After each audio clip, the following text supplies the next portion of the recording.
Halo sobat, salam jumpa lagi. Melanjutkan kisah Nogo Sosro dan Sapu Inten. Kali ini dalam episode Maiso Jenar Sang Ronggo Toh Joyo. Bagi sobat semua, selamat menikmati. Salam budaya. Sementara itu Bau Rekso dan Gagak Ijo telah diangkat orang ke dalam sambil menunggu Ki Asem Gede. Kini perhatian orang seluruhnya tertumpah kepada Maiso Jenar yang masih belum bergeser dari tempatnya. Hanya sebentar mereka melirik juga kepada Demang Penanggalan sambil bertanya-tanya di dalam hati, apakah seterusnya yang akan diperbuat oleh Demang tua itu. Sebenarnya pada saat itu Demang Penanggalan telah mengambil keputusan untuk mempersilahkan Maiso Jenar masuk ke rumah Kademangan dan memberikan keterangan-keterangan. Tetapi segera keadaan menjadi tegang kembali ketika seseorang dengan langkah yang tegap dan tenang memasuki gelanggang. "Kakang Demang," kata orang itu dengan nada berat berwibawa, "perkenankanlah aku memperkenalkan diri terhadap orang asing ini." Alangkah terkejutnya Demang Penanggalan melihat orang itu memasuki gelanggang. Ia menjadi kebingungan sebab sama sekali ia tidak menduga bahwa persoalannya akan berlarut-larut. Orang itu adalah pemimpin pasukan yang menangkap Maiso Jenar tadi, dan ia adalah adik kandung Demang tua itu. Beberapa kali adik kandungnya yang bernama Mantingan itu menyatakan ketidaksenangannya atas sikap Bau Rekso yang sering Adigang Adigun Adiguno, dan mendadak ia ingin membelanya.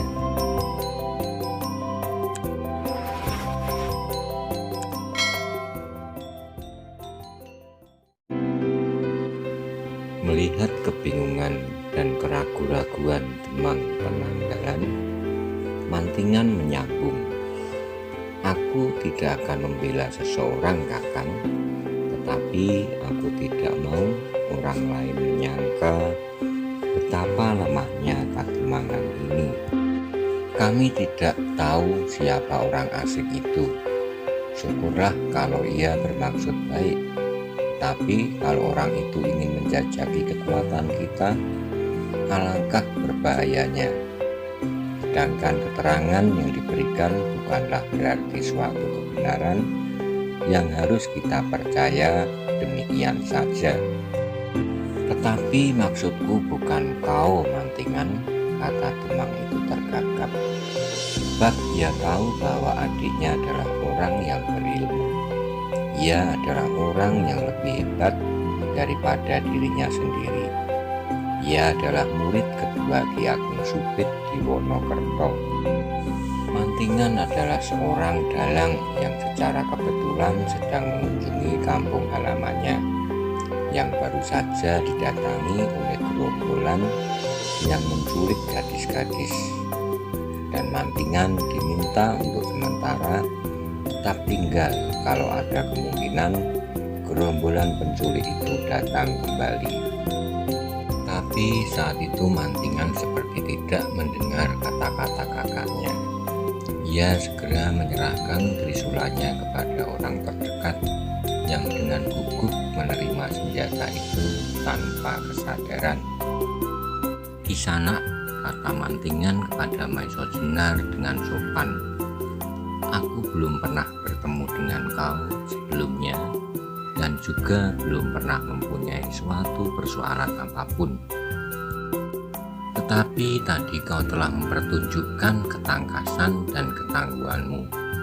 Maka perkenankanlah aku sekarang mencoba untuk melayanimu dengan sedikit pengetahuan yang aku miliki." Maiso Jenar sibuk menduga-duga dalam hati, orang ini sikapnya agak berbeda berbeda dengan orang lain yang berada di situ.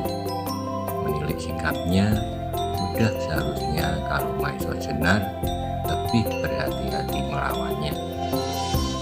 Dan sekarang sambung mantingan, awaslah aku mulai. Dan setelah itu benar-benar ia mulai menyerang. Langkahnya tetap ringan, ia membuka serangannya dengan kaki, sedangkan kedua tangannya bersilang melindungi dada. Melihat serangan ini, Maesha Jenar terkejut. Ia kenal gerakan pembukaan ini. Ketika orang itu dipanggil namanya, sama sekali ia tidak menduga bahwa orang itu pula lah yang berdiri di hadapannya.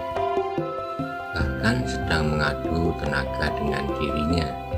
Ia adalah dalang mantingan dari Wonokerto, murid Ki Ageng Supit. Ia sering mendengar nama itu. Bahkan pernah tersebar kabar di Demak bahwa dalang mantingan seorang diri dapat menangkap 3 saudara perampok dari Jerakah di kaki Gunung Merapi yang dikenal dengan satu nama Samber Nyawa. Gerak pembukaan ini jelas berasal dari Ki Ageng Supit yang meskipun belum setaraf dengan gurunya, tetapi Ki Ageng Supit juga mempunyai nama yang dikagumi. Tetapi Maesha Jenar tidak sempat berpikir banyak, sebab ia segera sibuk melayani lawannya yang bergerak menyambar-nyambar dengan gerakan yang cukup tangguh. Akhirnya Maesha Jenar tidak dapat hanya bersikap mengelak dan menghindar saja. Ia tidak bisa hanya bersikap mempertahankan diri saja. Untuk mengurangi kebebasan gerak lawannya, ia harus ganti menyerang. Serangan Ki Dalang Mantingan semakin lama menjadi semakin hebat pula. Tangannya bergerak-gerak dengan cepat dibarengi gerak kakinya yang ringan cekatan. Tetapi Maesha Jenar adalah bekas prajurit pengawal raja dan ia adalah murid Pangeran Handayani yang juga disebut Ki Ageng Pengging Sepuh. Untuk melawan mantingan, sengaja Maesha Jenar mempergunakan tanda-tanda khusus dari perguruannya, sebab jelas bahwa perguruannya mempunyai beberapa persamaan dengan gerak-gerak yang dilakukan oleh mantingan.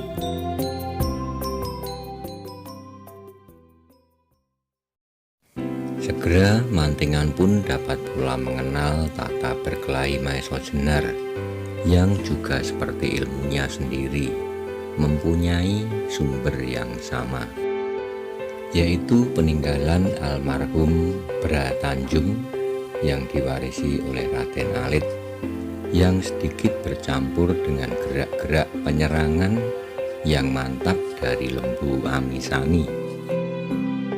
Tapi yang ia tidak tahu dari manakah Maesha Jenar mempelajari tata berkelahi itu yang memiliki banyak perubahan dan penyempurnaan-penyempurnaan dengan gabungan-gabungan yang tepat dan berbahaya.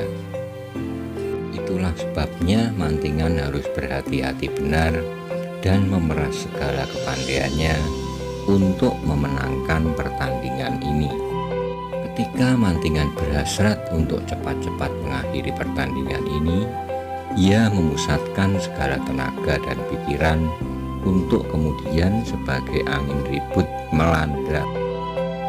Hebat, pikir Maesha Jenar ketika ia menerima serangan bertubi-tubi dari mantingan.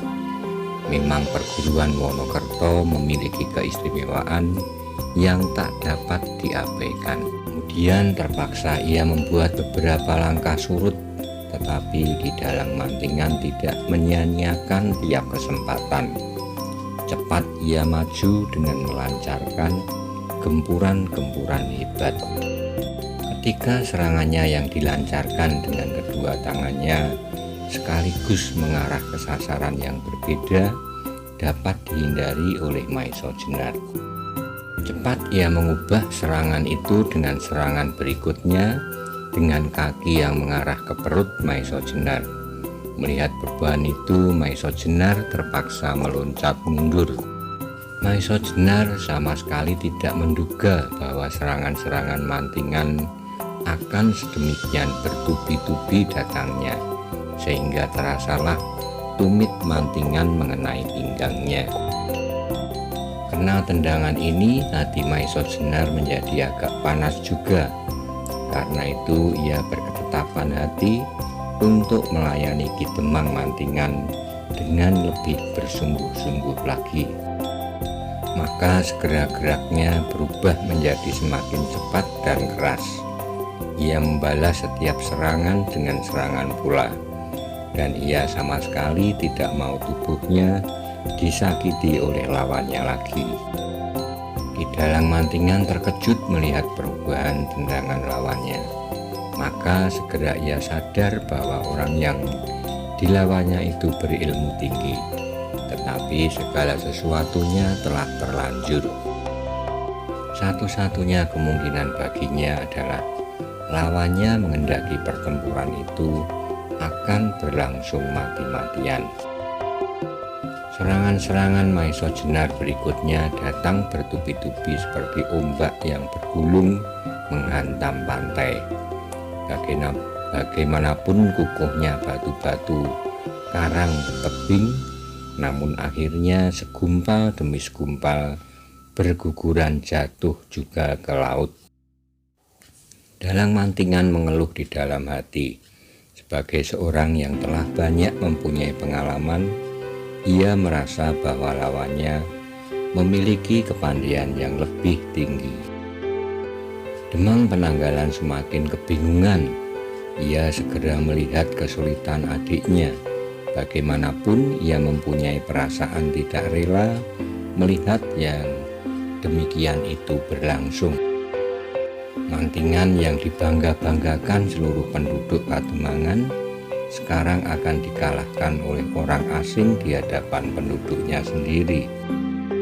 Langsung ia menyerang Maesha Jenar dengan gerakan-gerakan yang tak terduga untuk mengurangi tekanannya pada Mantingan. Maesha Jenar segera melihat kesulitan yang bakal datang. Karena itu ia semakin waspada. Ia mulai menghimpun kekuatan-kekuatannya untuk membuat gempuran-gempuran terakhir, meskipun hal itu dilakukan dengan berat hati.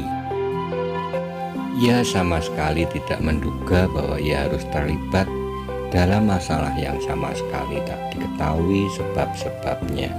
Tapi bagaimanapun ia tidak mau dijadikan bulan-bulanan dari peristiwa-peristiwa yang tak diketahui ujung pangkalnya itu. Tiba-tiba ketika keadaan sudah demikian memuncaknya, halaman itu digetarkan oleh sebuah teriakan nyaring. "Adi Pananggalan dan Adi Mantingan, apa yang terjadi?" Teriakan yang dilontarkan sepenuh tenaga itu bergetar memenuhi halaman Kademangan, sehingga semuanya terkejut karenanya, dan pertarungan itu pun segera terhenti. Ternyata yang berteriak itu adalah Ki Asem Gede yang datang untuk mengobati bau reksa dan gagak ijo. Ki Asem Gede berjalan perlahan mendekati Maesha Jenar, lalu membungkuk dengan hormatnya. "Anak Mas, apa yang terjadi?" tanyanya. Dan kemudian ia menoleh kepada Demang Penanggalan dan Ki Dalang Mantingan. "Apa yang terjadi?" ulangnya kembali. Demang Penanggalan merasa sulit untuk memberi jawaban. Memang ia sendiri bertanya kepada dirinya, kenapa ini sampai terjadi. Ketika Penanggalan tidak segera menjawab, Ki Asem Gede kembali memandang pada Maesha Jenar. Matanya hampir tidak berkedip, seakan-akan ia masih belum yakin kepada penglihatannya. Ketika ia memasuki halaman itu dan melihat pertarungan yang sengit, hatinya tersirap. Ia pernah melihat orang yang bertempur melawan Demang Penanggalan, kakak beradik. Ia merasa pernah bertemu dengan orang itu di Demak ketika ia bersama-sama dengan kakaknya yang juga seorang ahli obat-obatan, memenuhi panggilan Panji Donopati untuk mengobati anaknya yang sakit. "Anak Mas," katanya kemudian, "bolehkah aku ini orang tua yang tak berharga menanyakan sesuatu kepada anak Mas?" Melihat wajah orang tua itu, hati Maiso Jenar menjadi lunak seketika. Bahkan ia agak malu kepada diri yang masih sedemikian mudahnya terbakar oleh amarah. "Silahkan Bapak," jawabnya. "Apakah kiranya yang ingin Bapak ketahui?" "Maafkanlah orang tua ini," kata orang tua itu selanjutnya, sambil menatap Maiso Jenar dengan penuh perhatian. "Maafkan aku kalau aku berani mengatakan bahwa aku pernah bertemu dengan anak Mas di Demak." Mendengar pertanyaan ini, Maiso Jenar mengerutkan keningnya. Ia mulai mengingat-ingat apakah ia benar-benar pernah bertemu dengan orang itu. "Aku pernah datang ke Demak," sambung Ki Asem Gede, "bersama-sama dengan kakakku untuk mencoba menyembuhkan sakit putra Panji Donopati, salah seorang perwira dari prajurit pengawal raja." Mendengar kata-kata Ki Asem Gede, tiba-tiba Maiso Jenar jadi teringat pertemuannya dengan orang tua itu. Pada saat itu ia sedang berkunjung ke rumah kawan sepasukan yang pada saat yang bersamaan sedang memanggil dua orang tua untuk mengobati anaknya yang sedang sakit. "Kenalkah anak Mas dengan Panji Donopati?" Maiso Jenar agak ragu, tetapi perlahan-lahan ia mengangguk juga. "Nah," kata orang tua itu pula, "kalau begitu aku tidak salah lagi. Anak Maslah yang aku jumpai di dalam Donopaten, benarkah?" Maiso Jenar masih saja ragu-ragu. Sebenarnya ia ingin melupakan saja apa yang pernah terjadi. Meskipun sebenarnya ia masih ingin mengabdikan diri kepada negerinya, tetapi dengan terbunuhnya Ki Kebo Kenongo, saudara seperguruannya, lebih baik ia menyingkirkan diri dan mencari cara pengabdian yang lain. Tetapi sekarang ia tidak dapat mengingkari pertanyaan orang tua itu. Karena itu kembali Maiso Jenar mengangguk lemah. Oleh anggukan itu, tiba-tiba Ki Asem Gede membungkuk lebih hormat lagi, dan dengan suaranya yang lembut ia berkata, "Kalau begitu anak Mas ini adalah tuanku Ronggo Tohjoyo." Perkataan Ki Asem Gede itu seperti petir datang menyambar telinga Ki Dalang Mantingan serta Demang Penanggalan. Ia pernah mendengar nama itu. Bahkan nama itu terlalu besar untuk disebut-sebut sebagai seorang pahlawan yang sudah mengamankan Demak dari gangguan-gangguan kejahatan. Demang Penanggalan dan Ki Dalang Mantingan masih berdiri termangu-mangu. Mereka masih belum yakin benar akan kata-kata Ki Asem Gede sampai Ki Asem Gede menyapanya. Dengan hati-hati Demang Penanggalan mencoba bertanya, "Ki Asem Gede, aku memang pernah mendengar gelar itu serta kebesarannya, tetapi aku belum mengenal wajahnya karena aku orang yang picik dan sama sekali tak berarti. Tetapi perkenankanlah aku bertanya bahwa beliau tadi berkenan menyebut gelarnya dengan Maiso Jenar." Ki Asem Gede tertawa lirih. "Benar Adi berdua, Maiso Jenar adalah namanya, sedang gelarnya sebagai seorang prajurit adalah Ronggo Tohjoyo." Hati Demang Penanggalan dan Dalang Mantingan berdegup keras. Tetapi pandangan mata mereka masih mengandung 1000 macam pertanyaan, sehingga akhirnya Maiso Jenar sendiri mengambil keputusan untuk mengatakan keadaannya yang sebenarnya sebagai suatu hal yang tak mungkin lagi diingkari. Bapak Demang dan Kakang Mantingan, memang sebenarnya lah aku yang bernama Maiso Jenar telah menerima anugerah nama sebagai seorang prajurit Ronggo.